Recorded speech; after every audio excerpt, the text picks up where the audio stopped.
All right, I'm so thrilled to be joined by Reverend Dr. George Parks Jr., pastor of New Hope Baptist Church in North Little Rock, for today's episode of Screen Time with today's Communiqué. As we know, the elections are right around the corner, and it's important for us to talk about why we vote, the reasons we should vote, and why everyone should be concerned and interested.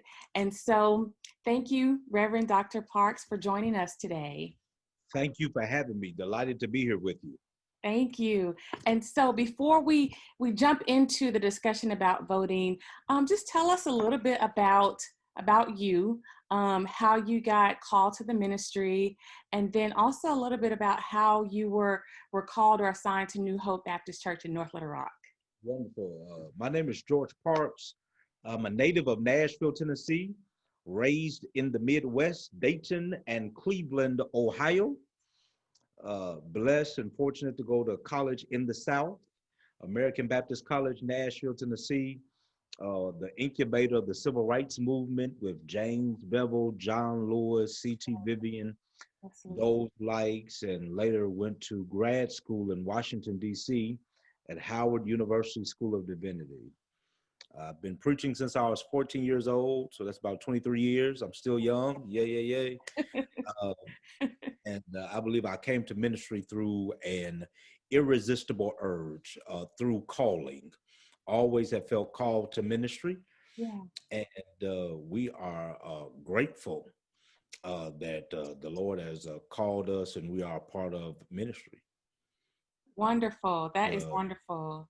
And yeah. so, speaking of that, speaking of being called to ministry, I know there's a great deal of faith that goes along with that. And so, how does your faith influence your participation in the voting process? Since we're talking about voting, again, voting, the elections are right around the corner. So, how does your faith connect with that?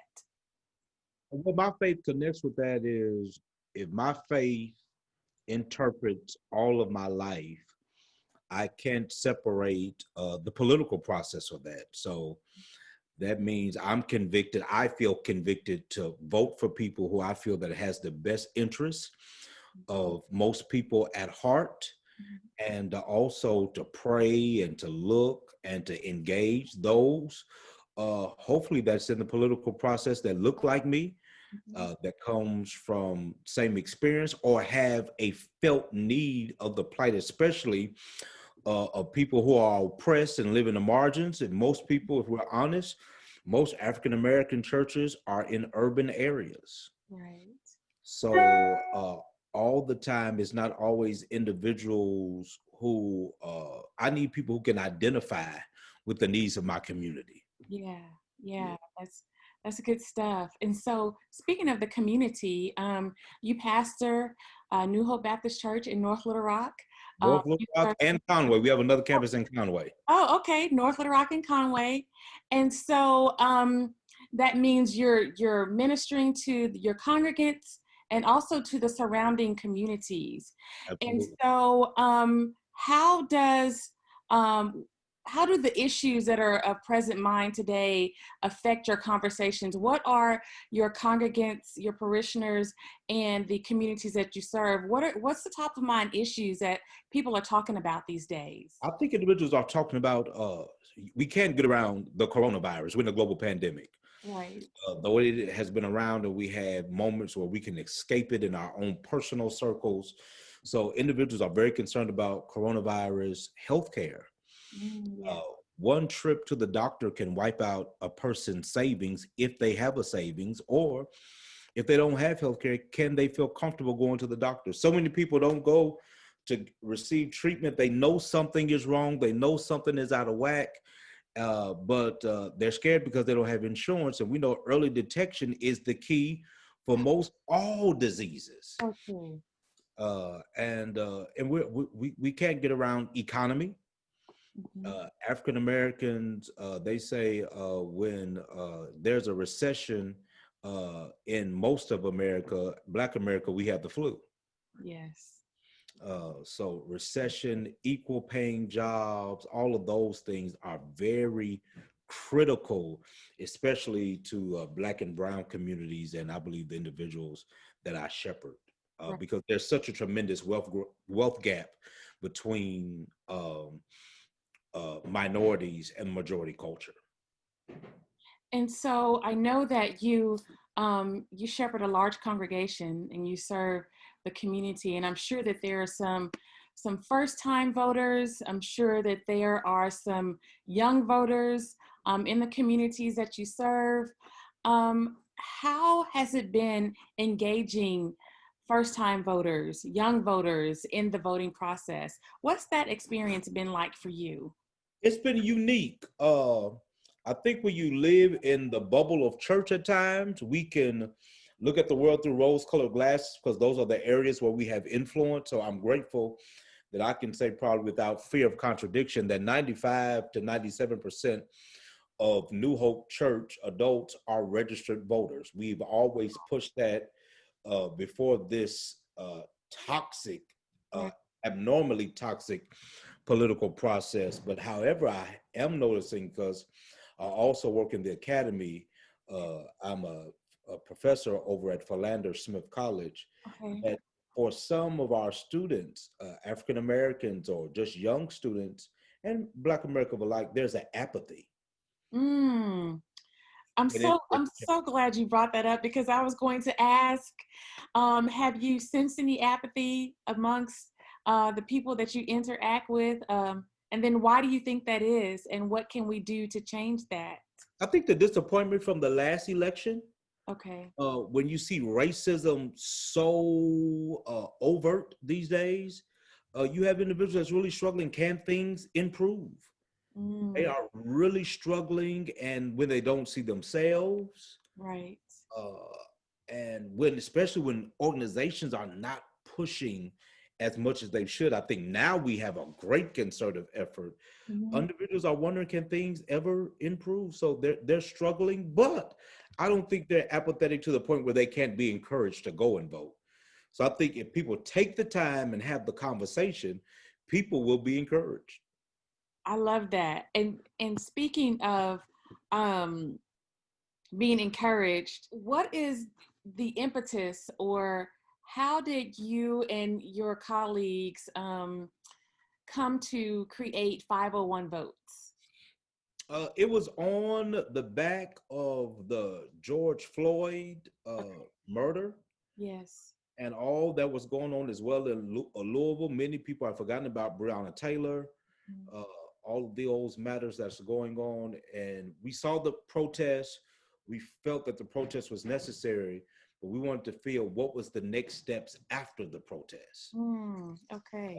Next step. So we have uh, real significant, long-standing change, and protesting have its place. Grassroots organizations have their place, and the political process has their place. We need Right. people. We can protest, but we also need people to change the policies and the laws, and people who have sensitivity to what community policing looks like. Oh, yeah. Who are your mayors who will hire your chiefs, and your chiefs will control the type of training that the police department has? Mm-hmm. Who will be your judges that will execute justice and hear court cases? Are these individuals who just want to continue the prison to pipeline, or is prison really certainly about rehabilitation? Or isn't the fifth where people even need to go to jail? Mm, okay. Okay. All of that. All of Yeah. that. So it's definitely been well thought out, well planned, and well executed. And so, Pray. yes, absolutely. So the like we mentioned earlier, election day is right around the corner. Right around the corner. So what are the plans for 501 votes leading up to the election and even after the election, keeping people motivated and encouraged and engaged in the voting process? Well, we're grateful. You know, we are Black and Brown communities. We are people who are motivated. We like to get together. So on this Saturday at 4 o'clock, this Saturday at New Hope Baptist Church, 501 Votes will have a drive-in early vote concert free. Okay. Many times these pandemic days, we're looking for things to have for the family. And I think it's also important that we train our young people as children as the importance to vote. I believe what young people are exposed to will dictate their behavior. So from 4 to 6, we have Rodney Block, Dee Dee Jones, Brandon Morgan and Fresh Voices, New Hope Praise Team. And then also you'll be able to hear the platforms of a multiplicity of individuals who are running for offices in North Little Rock and Little Rock Okay. and state races. Okay. So that's the opportunity to gather, have fun, but hear and talk to and engage these individuals socially distant. Absolutely. So people can enjoy the drive-in concert. They can bring a lawn chair, but they can also do it from the comfort of their car, tune into the radio station. Yes. If they sitting and get a little hungry, they can go over to the food truck, go back to their car, hang out the sunroof, and we'll have a great time. Right. And before I ask you the next question, I just want to mention that, you were telling me that 501 votes stemmed from the death of George Floyd and thinking about what could be done to help make a change. Well, today is George Floyd's birthday.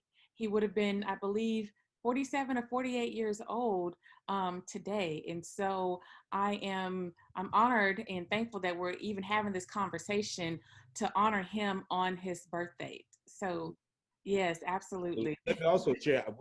My colleague who helped form this is Pastor Dwight Townsend Pastor uh, Townsend, yes. over in Southwest Little Rock, and we have a great, unique board who gives life and legs Mm, to it. Corey Anderson, Dr. Lloyd Sane, Tamika Edwards, Miss Farronda.